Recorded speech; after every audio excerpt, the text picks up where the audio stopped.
Hello hi नमस्ते केमिति अछंती समस्ते मु सानु आपण मानु स्वागत करछु आउटे नुआ मिनी ब्लॉग को। तो आज होची अष्टमी पूजा मु गाधे पाधे रेडी हो जेची मंदिर जिबा पई आ चलंतु देखौची केमिति कोन पूजा चलची। तो एबे मु चलिली पूजा मंडप पाखु देखि परथियो पूजा मंडप पूरा केते भिड़ आ मां को पाखु केते डला आसी पूजा लागिया पई चलीची अष्टमी पूजा देखि परथियो। तो देखि परथिबे एठी संकल्प पूजा होची तो सारी की मु आसी की मंदिर बसतिली आ एबे संधि पूजा पई 108 दीप आउ छेद पई कोकुर आसी छ होम होची होम सला पर संधि पूजा हबो। तो एबे 108 दीप लगा जाईची आ लगा एबे सरी जाईची एबे संधि पूजा आरंभ हो जाईची आ जहा विधि अछि संधि पूजा समय रे आगरे किछि गोटे खंचा जाय साड़ी नले गामछा तो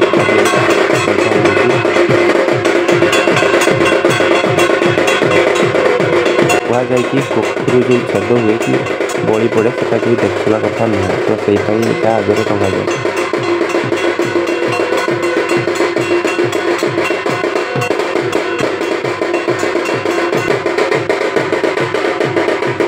तो ये संधि पूजा सरी जाइए आरती स्टार्ट होती मांकर।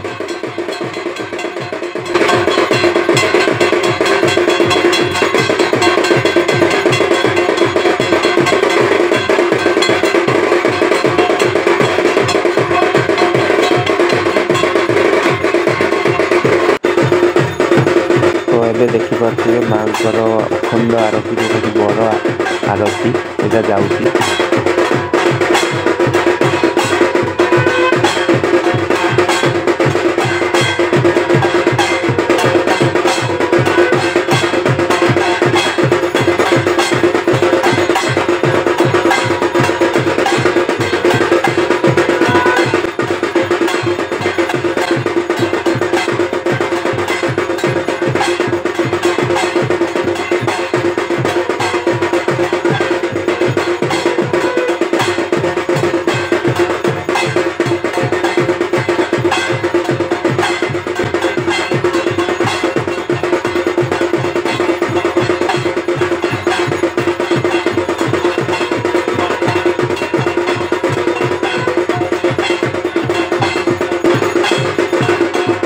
तो आपमती देखिए माँकर संधि पूजा और आरती सरी जाइए आमती कहुए कि जहाँकि संधि पूजा पर अष्टमी पूजा शेष हो जाए आउ नवमी ही स्टार्ट हो जाए। तो संधि पूजा सारिकी मुझे जाऊँगी घर को। तो आज भिडियो भल लगी था लाइक शेयर और कमेंट करने को भूलें।